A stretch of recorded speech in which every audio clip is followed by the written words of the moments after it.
ini yang kemudian menjadi apa analisa kami ya. Artinya memang nama MAA itu muncul bukan hanya pada saat sidang saat ini aja gitu. Ya, jadi sidang sebelumnya pun dari keterangan beberapa saksi memang menyebutkan itu, misalnya apa interogasi secara parsial yang dilakukan oleh penyidik Polsek gitu ya, dan kemudian oleh pihak Polres memang itu beberapa kali nama MAA muncul begitu ya.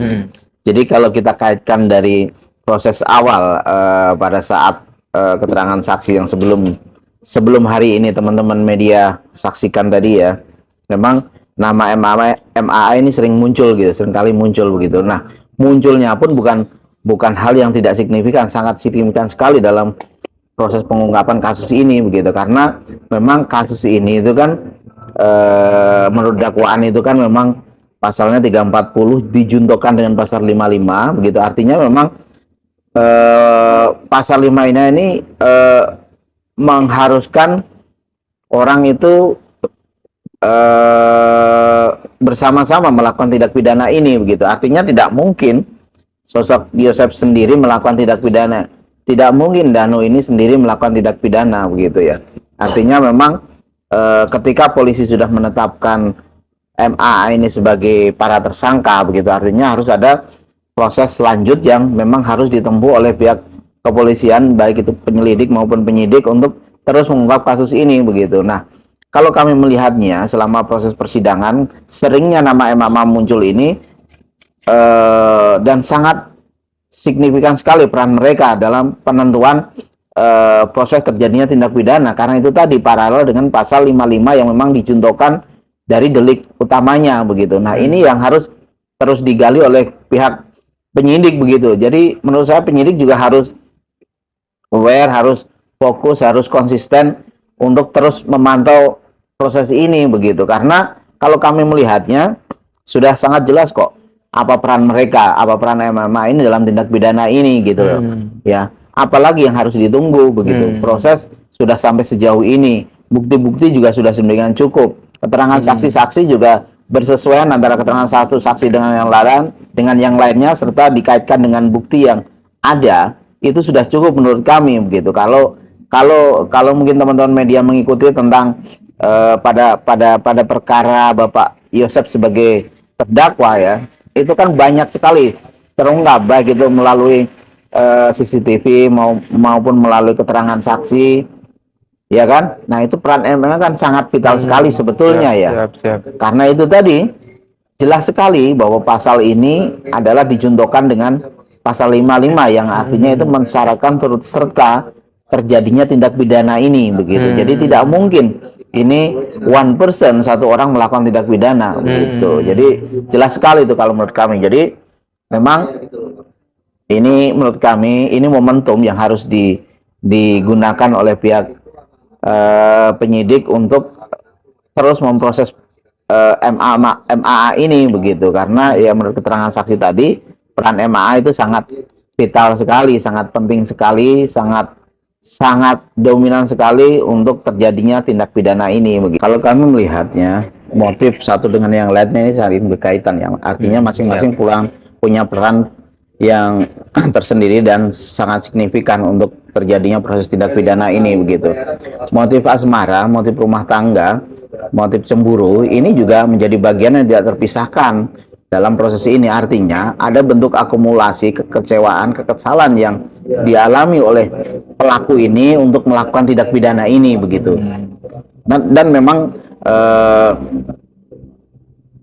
selain motif asmara ini kan sebenarnya ada motif harta ya.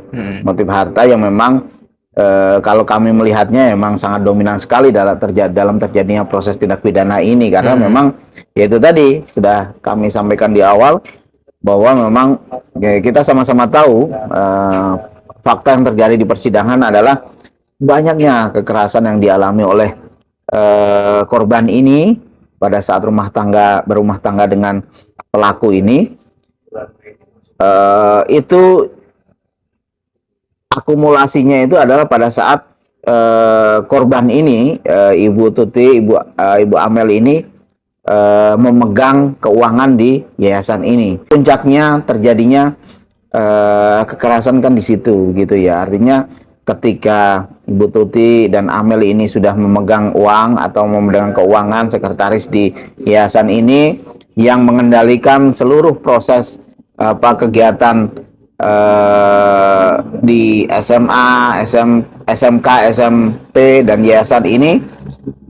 Kemudian terdakwa Yosep ini menjadi tidak punya peran dalam memegang kekuasaan di yayasan ini untuk menentukan kegiatan-kegiatan apa yang akan dijalankan serta memegang penuh keuangan. Itu kemudian Yosep menjadi tidak punya peran sama sekali. Nah, inilah yang kemudian menjadi motif yang paling dominan kalau menurut kami sampai kemudian terjadinya tindak pidana pembunuhan ini ya. Selain motif tadi itu ya, motif asmara itu tadi ya. Karena memang kami melihatnya memang beberapa komunikasi Yosep ini dengan terdakwa Danu ini kan memang kalau kita lihat dari keterangan di awal nih ya, kita melihat pada proses di TKP ya, ketika Danu diajak makan di pecel lele, itu kan motifnya Yosep itu kan memang kekesalan ya, kekesalan karena tidak diberikan uang, tidak diberikan kekuasaan lagi tidak memegang kekuasaan lagi di yayasan gitu ya. Nah, terus kemudian beberapa kali percakapan yang memang Yosep sampaikan kepada Danu itu semuanya memang terkait dengan harta begitu ya, terkait dengan yayasan gitu ya. Kalau kami melihatnya memang motif itu lebih dominan daripada motif yaitu tadi asmara. Tapi sekali lagi kedua motif ini saling berkaitan satu dengan yang lainnya begitu, hingga terakumulasilah kekecewaan, kekesalan, kemarahan, terus kemudian terjadilah tindak pidana pembunuhan ini begitu. Jadi begini, kalau masalah vonis itu kita serahkan ke hakim ya. Tugas kami adalah para penegak hukum, yakni jaksa, kuasa pengacara maupun hakim, itu adalah mencari kebenaran material dalam proses persidangan ini begitu. Tapi kalau kami meyakini bahwa kita mungkin bukan hanya kami ya, artinya orang awam pun paham gitu bahwa terdakwa Yosep ini adalah melakukan tindak pidana pembunuhan ini adalah berencana atau tidak. Kalau kami melihatnya, kita sama-sama melihat bahwa ini jelas sekali ini suatu tindak pidana pembunuhan berencana. Kalau kita kemarin lihat ke TKP, kita rekonstruksi, reka ulang, terus kemudian kita baca BAP, kita baca berkas masing-masing saksi, terus kita bersidang ya, memeriksa saksi, menyesuaikan dengan keterangan saksi satu yang lainnya setelah bukti begitu ya. Yang berhasil disita oleh penyidik dan dibuktikan ditunjukkan oleh jaksa di persidangan begitu. Ini jelas sekali sebuah tindak pidana pembunuhan berencana ya, yang memang dilakukan oleh para pihak ini begitu ya. Nah, kalau ini bukan tindak pidana pembunuhan berencana, tentunya tidak sematang ini hasilnya ya.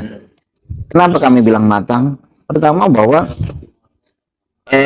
TKP kemudian sangat berantakan sekali ya.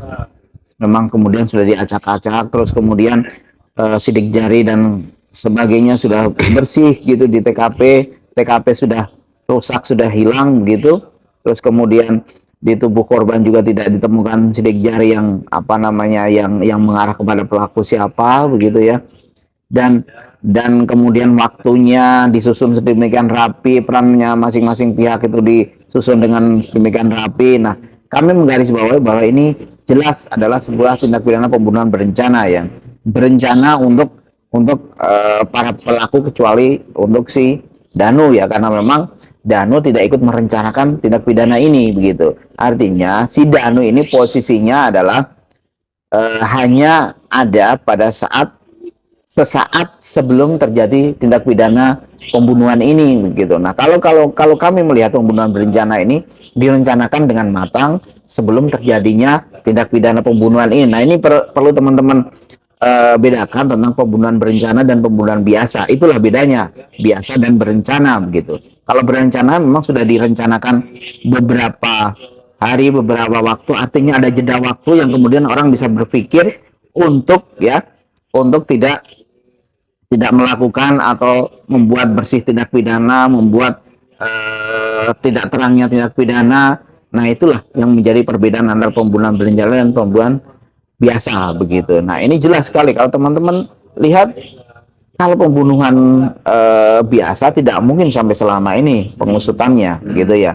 Karena ini sangat complicated sekali kalau kami melihat perannya itu bukan hanya dilakukan oleh para pelaku saja, tapi dibantu dengan oknum aparat penegak hukum, oknum pemerintah, apa namanya, masyarakat umum begitu. Jadi hasilnya pun luar biasa, apa namanya, rapih begitu ya. Tapi sekali lagi itu memang kita sama-sama paham bahwa tidak ada tindak pidana, tidak ada kejahatan yang sempurna begitu. Artinya sesempurna, sedetail apapun kejahatannya, serapi apapun, tapi pasti ada celahnya. Nah, itulah kemudian kita sedang berproses untuk mengungkap, sedikit demi sedikit kita menggali sampai kemudian terbukalah tindak pidana itu terjadi dan dilakukan oleh siapa, kapan, di mana tempatnya, dan hasilnya seperti apa. Nah, ini pelan-pelan sedang berproses kita. Akhirnya kebenaran itu akan terkuak ya. Teman-teman bisa melihat bagaimana kemudian fakta-fakta baru tadi itu berhasil disajikan dalam persidangan gitu. Misalnya yaitu tadi apa namanya, kekerasan terhadap korban ini ternyata sudah lama terjadi, dilakukan oleh saudara Isep ini begitu. Nah, itu kan baru baru terungkap kan tadi.